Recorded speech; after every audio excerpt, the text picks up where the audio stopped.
A liberdade é um dos princípios mais básicos da fé cristã. Não só um princípio da própria fé cristã, como é uma condição para que ela seja exercida. Quando a gente fala de liberdade, sobretudo dentro da fé cristã, nós estamos falando de um conceito posicional. Todos aqueles que creem em Deus, diz a Bíblia, são livres. E aí eu não vou aprofundar aqui em relação a livres do pecado ou livres daquilo outro. São livres. Jesus disse: conhecereis a verdade e ela vos libertará. Paulo disse para os Gálatas: fostes chamados para a liberdade. E também disse: para a liberdade foi que Cristo nos libertou. E também disse uma das frases mais bonitas, na minha opinião, que a Bíblia traz: o Senhor é Espírito, e onde está o Espírito do Senhor, aí a liberdade. É claro que Paulo não estava falando de uma liberdade política total, embora também sirva para isso. Porque o cristão, precisando da liberdade de poder expressar sua fé, quando não encontra essa liberdade, ele acaba sendo punido e perseguido pelo Estado. Porém, o fato de ele ser já livre, independente do que os países, os reis, os governos decidam sobre sua vida, faz com que ele ignore certas disposições dadas por governos. Por isso mesmo, por exemplo, Pedro falou: convém agradar mais a Deus que aos homens, porque os homens, seja os governos, seja a sociedade, não queriam que houvesse pregação. Porém, Pedro, livre como era, cristão como era, fez a pregação e continuou seu ministério. E incitou todos aqueles que o ouviam a fazer o mesmo. Portanto, quando a gente fala de liberdade, nós falamos uma escala ampla de liberdade, que dentro do cristão começa dentro de si, com o Espírito do Senhor que nele habita, e o faz livre. E essa liberdade, ela é aplicada no mundo material, no mundo real, na forma de viver desse cristão. Então, mesmo que confrontado com leis que possam ir de encontro à sua pregação, ele atua mesmo assim. Por isso que para o cristão prevalece o mesmo espírito dos profetas do Antigo Testamento. Profeta não come mesa de rei. É por isso que a igreja, ela não pode ter um partido político. O cristão indivíduo pode, desde que ele não atue em nome da igreja, desde que ele não defenda a sua ideologia como se defendesse a sua própria fé, porque a fé cristã não possui ideologia. Ela pode ser aplicada de várias formas em muitas ideologias, mas ela nunca se submete, ela nunca se casa com uma ideologia política. A ação política da igreja, exatamente por causa dessa liberdade garantida pelo Espírito, é totalmente paralela. Pode ser que alguns pontos sejam tocados, se toquem entre a atuação da igreja, a atuação política da igreja e a atuação política do Estado. Pode ser.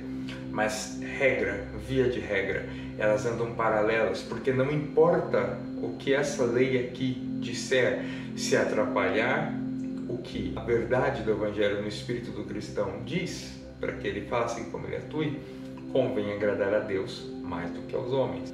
Então nós somos, enquanto cristãos, livres sim, livres para não fazer aquilo que é imposto pela sociedade. A gente tem histórias disso, a gente tem histórias da cortina de ferro, a gente tem histórias da África, a gente tem histórias da própria ditadura militar no Brasil em que não se parou. E isso independente da ideologia política. Então o cristão é livre para poder atuar, para poder ser cristão. Porém, isso tem um preço, é claro. Você é livre, mas nem todo mundo, ou na verdade a maioria das pessoas, não quer que o outro seja livre. E temos visto um ataque crescente, uma ofensiva crescente aos princípios que a gente julga que são cristãos.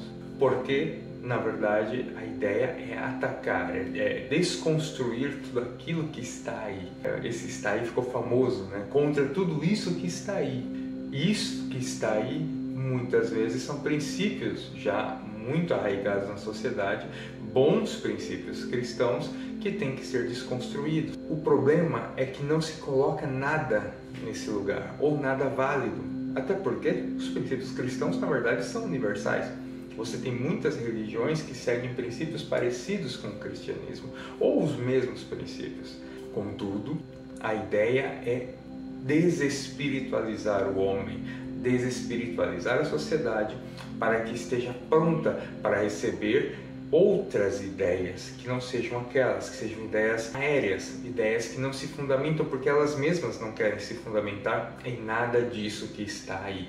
Daí a desconstrução necessária. Então esse vídeo é apenas para lembrar que o Evangelho é sim a fé da liberdade. A liberdade que entra dentro de nós, que está dentro do cristão, aquela liberdade que sabe-se que o Cristo nos deu para que pudéssemos andar de modo digno dele, de modo digno do Evangelho. E é isso, é despretensioso. Você pode ser uma pessoa com poder, mas você não pode usar nunca do teu poder para deixar outras pessoas, para ferir outras pessoas, para tirar direitos das outras pessoas, para fazer com que essas outras pessoas sigam aquilo que você acredita. Isso é errado, totalmente errado. O Evangelho prega a liberdade, o Evangelho é a fé da liberdade, o Evangelho é a fé do indivíduo, o Evangelho é a fé do coletivo, em perfeito equilíbrio, porque na verdade o grande agir do Espírito é provocar em um coletivo de cristãos o bom senso. A fé cristã, ela é exercida com a finalidade de levar a liberdade aos cativos, às pessoas que estavam sem liberdade. E veja que esse contexto de estar sem liberdade nunca muda. As pessoas estão sem liberdade e a nossa sociedade caminha assim para momentos em que imposições ideológicas, usando-se todos os tipos de poderes necessários para isso, econômico ou político ou jurídico, serão aplicados. A gente caminha assim para uma liberdade cada vez menor. Cabe ao cristão entender que ele foi chamado para a liberdade e que a liberdade está dentro dele, desde que ele não use dessa liberdade nem para fazer tudo aquilo que ele quer, porque ele não é livre, seria um animal que é regido pelo instinto, ele não pode ser livre. E nem obrigar os outros a pensarem como ele, porque ele fere o próprio princípio da liberdade quando ele tenta aplicar aos outros aquilo que ele guarda para a vida dele. Não é pela força, não é pela violência, é pelo Espírito do Senhor. A liberdade é possível e ela começa com o Espírito do Senhor, porque onde está o Espírito do Senhor, aí a liberdade.